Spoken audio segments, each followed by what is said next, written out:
Today, we're going to be talking about the greatest misconception about sabotage. Now, this is one of those things that, as I learned this over time, really shifted my perspective and actually helped me to stop sabotaging. And I sabotaged a lot in my life. I feel like I practiced every form of sabotage, whether it was unhealthy relationships, staying up late, not doing the work, making excuses, falling into patterns of watching porn when I didn't want to, or drinking too much, or drugs, or whatever it is, right? I really tried the gamut of sabotaging mechanisms. So I speak both from personal experience and professional here. One of the things that I think is the greatest misconception of sabotage is that you are sabotaging to feel out of control, to let go of responsibility or your power or what have you. And that's the misconception. That's the falsity. That's the lie.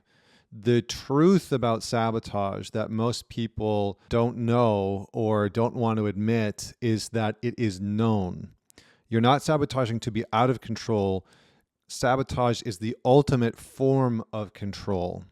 It's where all people feel the most in control. Right. So think about when you're sabotaging, whether it's you hitting the alarm first thing in the morning 7 times before getting up and not going to the gym, whether it's texting somebody that you know you shouldn't be texting, or watching porn when you said you haven't wanted to watch it, or however you sabotage, right? Drinking too much late at night and shitting the bed the next morning in a meeting, not actually shitting the bed, you know what I mean, metaphorically.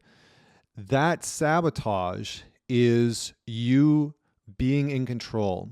And you're doing that, I was doing that in my own life because that's what felt comfortable, right? Sabotage for most people is comfortable. It is known. We know what it looks like. We know how it's going to go. We know how we're going to feel. We know what people are going to think about us. We know what's going to go wrong the next day. And we know exactly usually what's going to happen during that sabotage. We actually know how we're going to feel while we're sabotaging, whether it's shame or disappointment or embarrassment or anger or a sense of peace, a sense of release, a sense of freedom. We know, right? If you think about your most common sabotage mechanism, whatever it is for you, and if I had you sit down and say, okay, write out the cycle of this sabotage, whenever it comes up, you'd probably be able to, in depth and in detail, describe, okay, I feel this way before I sabotage, and then I do this, and then I say that, and then I make this decision, and then after I make that decision, I feel this way, and then after the sabotage is done, I feel that way, and you actually know the whole cycle. So sabotage isn't a response to being out of control. Sabotage is often a response to try and gain control back, to try and regain some semblance of control in your life when you are feeling out of control.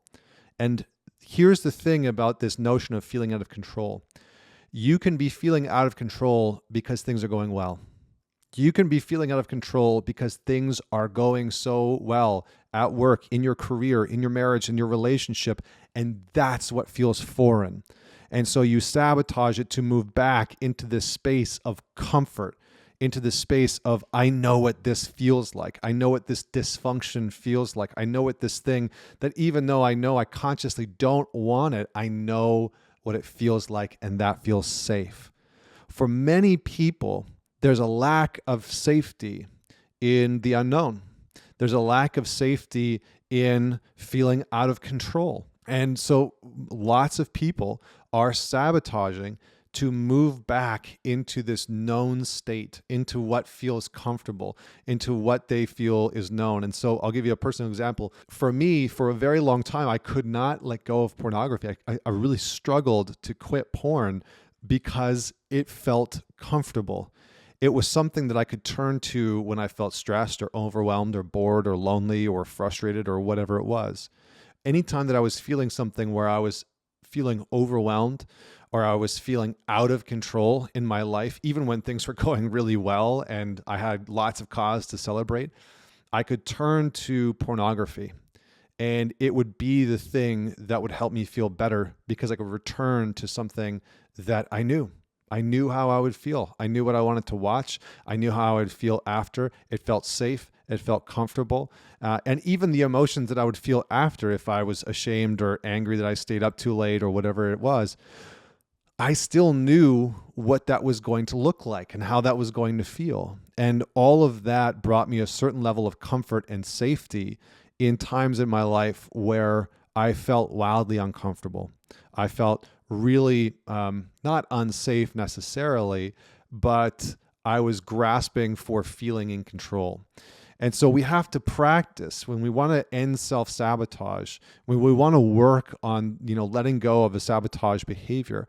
We have to begin to realize that those moments of wanting to sabotage, when we feel that start to come up, that's happening because we are wanting to be in control, because we are wanting to control something in our life. And maybe we're feeling that way because we feel out of control in many aspects of our life. And that's okay. So we actually have to be able to start to build a tolerance towards not necessarily feeling out of control in a negative sense, but letting go of this notion that control equals power, or control equals stability or safety. And I think as men, we have equated those two things for a very long time, that if I'm in control of something, then I'm safe or I'm powerful. And so one of the things that I started to do was to figure out, when I was wanting to sabotage, what was I actually experiencing in those moments? Did I feel out of control? Did I feel overwhelmed? Was I grasping for some form of control?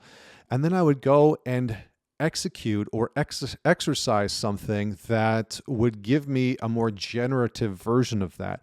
So rather than regaining the sense of control and sabotaging by watching pornography, I would choose to go and do yoga, or go for a run, or work out, or do breath work, or, call a friend and have a conversation and just sort of talk about this like desire to sabotage. And I would just out myself.